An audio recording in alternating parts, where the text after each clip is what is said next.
How's it going, everybody? I am here today to show you a method I like to use on some of my newer style wire trees. Some of you might have some old wire trees that you don't like the color of or the texture, or you really want to spruce it up and make it look just an amazing looking tree versus what you might have now, or some of your newer trees, you really want them to stand out. So today I got one of the trees that I've been working on. It's actually a dual tree on mopani wood, and it's just a black 22 gauge wire that I made this with. So I got mine just loosely on this piece of mopani wood. I got it kind of twisted on. So I'm going to take, it's two trees that I have. I'm going to take them off and show you how to apply the glue to give yourself a good strong texture that you can paint over. Okay, so once you got your tree removed from your base, and you haven't dropped and had to fix it 100 times, or you have to stop and fix it like I do, you're ready to go. So I got my wood glue. I use a ultimate wood glue, and just kind of put it into a bowl, and I use a paintbrush. So what I do is I'll get a good thick amount on the brush, and what I start doing is just applying it to the leaf work on here to coat over the gaps, and it should hold pretty well.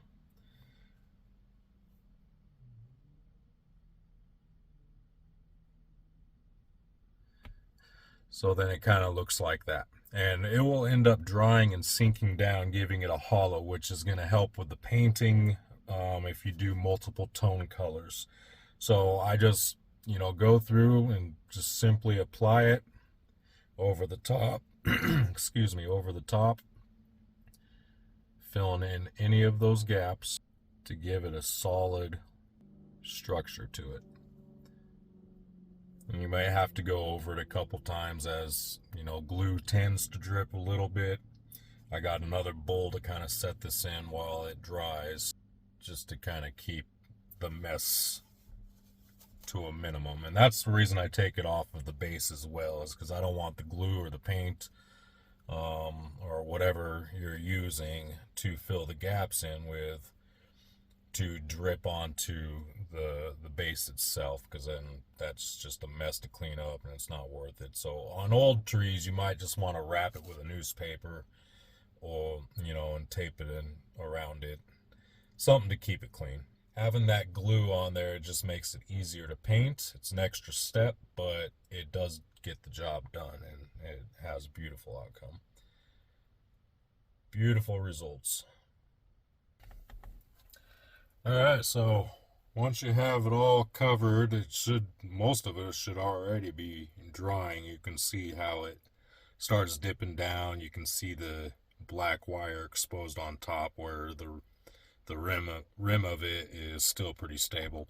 So that gives you the solid look to it. What I'm going to do is go ahead and let this dry, and then I'm going to do the same for the trunk work. Go ahead and just start filling in a lot of this bottom section with the glue, just to kind of give it more of a smoother texture, more realistic look to it. And I'll go and be painting all that as well. So I'm going to go ahead and let this dry, paint up the trunk work, and do my second tree as well, and then I'll show you the next steps involved for painting.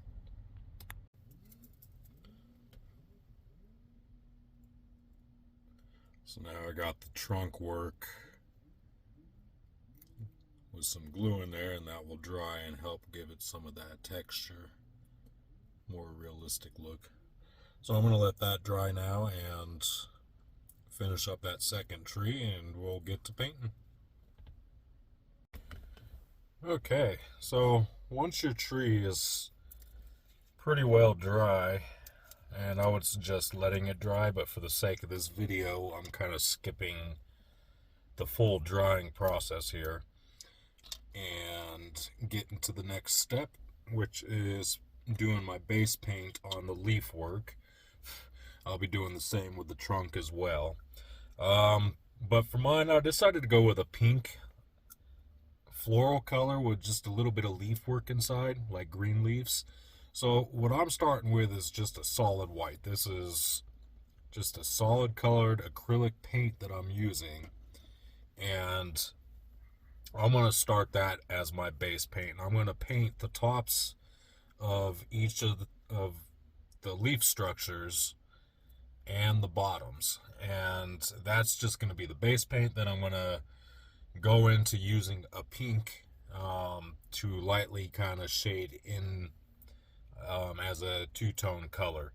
And then I'll probably follow up with like a magenta or you know, a darker pink, just to kind of give it a little bit more tone to it. So just to show you real quick, it's a simple process. It's just like doing the glue itself, and you don't have to really gob on the paint for the paintbrush. And you just basically just paint over the glued sections on the leaf.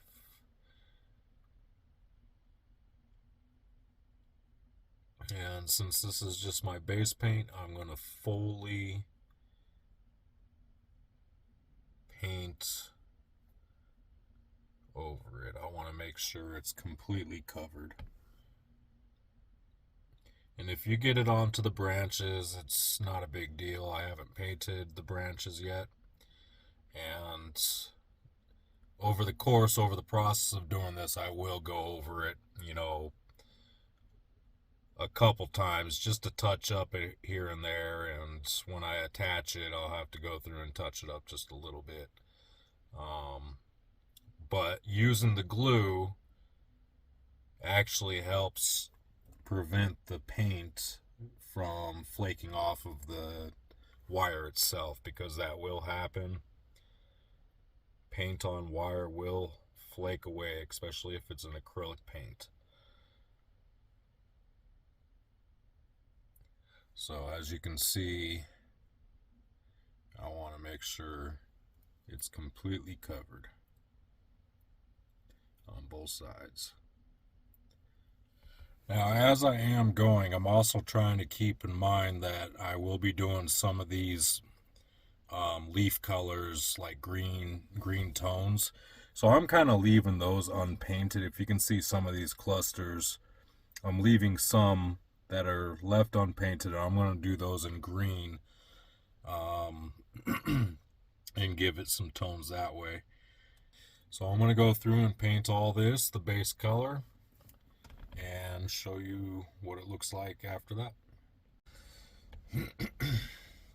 Okay, so I got some of the green leaves painted on, just a few spackling here and there, and I did both the bottom and top. So that's both my base paints. The green will probably stay just solid. I used a metallic paint on this one, so it's a little bit harder to highlight the metallic stuff, so I'll probably just leave those alone. But once it starts getting some of the the primary color on here, it will start looking really good, and those green will highlight itself out. So that's what I got so far, and my next step is going to be adding the primary color. Alright, so it looks like I'm out of the pink color. So what I'm going to have to do is I'm going to have to take some of my white and I'm going to mix it with this magenta to get my primary color. So it's kind of a really magenta slash pink color that I'll be using. So next thing I'm going to do is I'm going to almost clean the brush completely off here. I don't want it too thick on the brush because I'm going to basically be cleaning the brush onto the white. So then I just I'll put some thick in some places, and for the most part, just getting the rims rims over the white with some solid.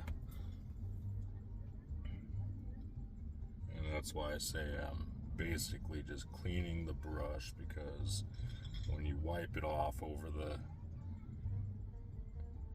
wire rims, it captures just where the wire is.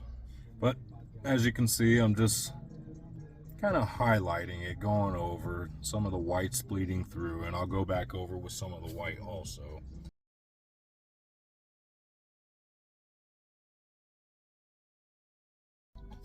Alright, so I got my first one done. I don't know how good the lighting is here, but hopefully you can see I did do both the bottom and top. Yeah, so that's the bottom. So yeah, that's really pretty so far. And next step is I do have a little bit of magenta left right here. So I want to dab that and kind of go around just the edges here and there. I don't want a whole lot of it. So just a little bit on the brush. Almost clean it off. And just kind of go around and just touch here and there. But anyway, I'm gonna finish this one up and show you how I do the chunk. Okay, so for the next part, I got 3 different colors that I'm going to be using. I'm going to need a black color because I want to get a dark brown. I have just kind of a regular brown, and then I have a lighter brown. So I'm going to mix a little bit of black, a little bit of brown, and get me a dark toned brown to start with. So I got my black and I got my brown, and I'm going to mix a little bit of the black into the brown and just keep mixing it in a little at a time until I get a dark tone that I'm looking for. So I don't know how well you can see the different colors. You got the regular brown, the dark, and then the black here. And I'm going to take that dark brown, start on the main tree here, and I'm just going to grab by the roots. I'm not painting the roots. I haven't done any glue on the roots. Nothing with the roots yet. That's going to be the next step. So now I'm going to take the dark brown and just kind of give it a base paint, mainly in the crevices, so like between the twist works, if you have any of that. If not, just give it a good solid dark brown color, and then you'll touch it up with some of the lighter colors. So I'm just kind of just going in there, lobbing it in. It doesn't have to be smooth. I like texture. Alright, so I don't know if you can see it. It's pretty well in there. It's thick, it covers everything. It's into the darker crevices of the trunk and branch here. Just a couple places. And then I'm going to go through and color all the rest in with the brown.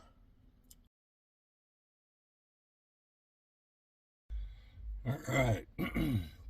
So I think I got the majority of it painted. I don't see much else. So I only got a couple tones on there, and I'm going to really start adding some color in. I'm going to use some of that espresso color brown, and I'll probably get a mixture of white and espresso to get a really light, just for some highlights on it. I don't know if you can see it better in the lighting over here or not. I'm not really sure, but that's what I got so far. Nice little floral tree, and this sits up on a piece of mopani wood. And after this is all done, I'm considering doing a second video to this on attaching to the mopani wood, how I preferably to attach it. But yeah, that's basically it. Just make sure everything is painted up, and then go through and just like up top, just start adding highlights here and there. Alright, so once I got that, I am going to take a little bit of this espresso. I want to take some of that.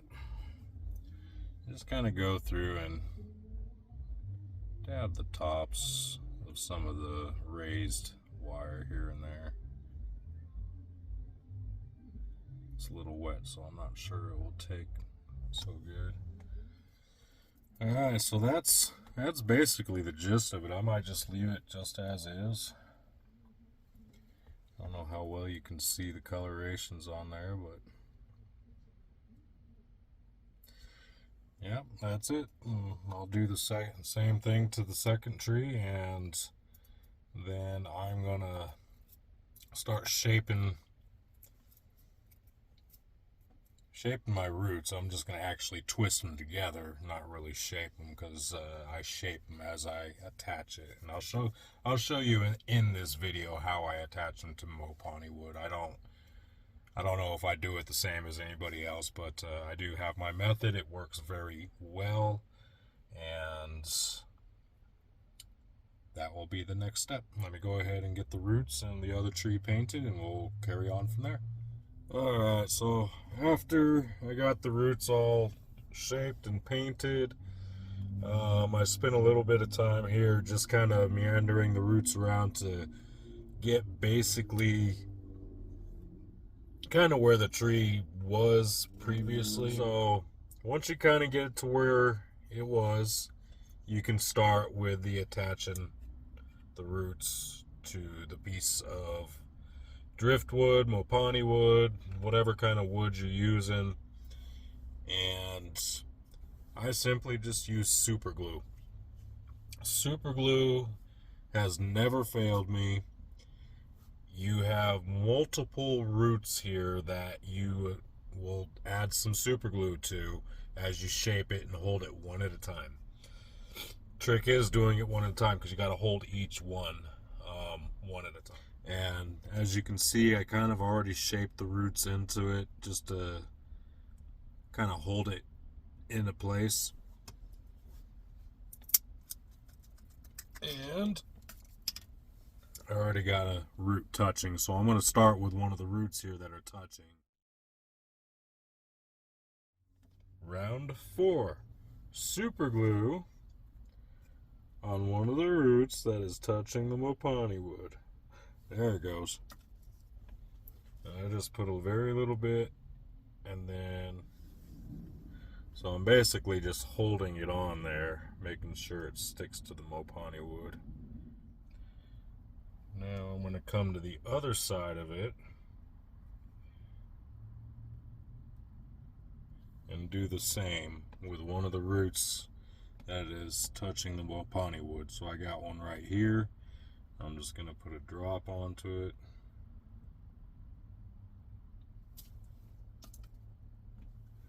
And then I'm going to hold that nice and tight with my tool. Now, all the bending and movement and scraping with the tool, you're going to have to retouch up with paint. Reason I do a pre-paint on it is because once it's attached, you can't get the bottom of the wire painted. So whatever the color of the wire is, or if it is straight copper, you get that glint or whatnot. That's why I do the pre-paint, so you don't have to deal with that. Alright, so now I got 2 of the roots pretty securely attached, just in one point. So once I start shaping it, like I put a drop up here somewhere midway where it's touching, I want to shape this down. It's going to come down here, and I'm going to put a drop there as well. So I do that pretty much to every root, and it's a solid hold every time. Nothing comes loose. I do a finishing coat with polyurethane on that, which could help also. But basically that's it. I just go through shaping as I go, adding a drop at points of contact, and then using my tool to hold it. Try to avoid touching the super glue with the tool, otherwise your tool's going to stick to it. You don't want that. And after you get a few of them done, you'll start to notice how firm of a hold it is. And it becomes easier to shape it. But just remember, when you're doing any forceful shaping of a root, to hold the ones that have already been glued down, just in case, because they may pop up, they may not. You just want to make sure they don't pop up, make sure they dry long enough, make sure you got a firm hold on it with your tool, and then once they're on there, they're on there. And I keep making sure that the tree's basically where I want it as far as level. And since I didn't do any glue on any of these top branches, I can easily shape these floral leaf structures to get it level to where I want it, or how I prefer to see it. So, yep, that's all I do. I'm just going to go around and start gluing, attaching, and then shaping the roots and gluing them some more. And when I get it all finished up, I will show you just what it looks like after it's done. Anyway, I hope you guys have enjoyed the video. Stay tuned for some pictures, possibly a video of the finished product. Have a good one, guys.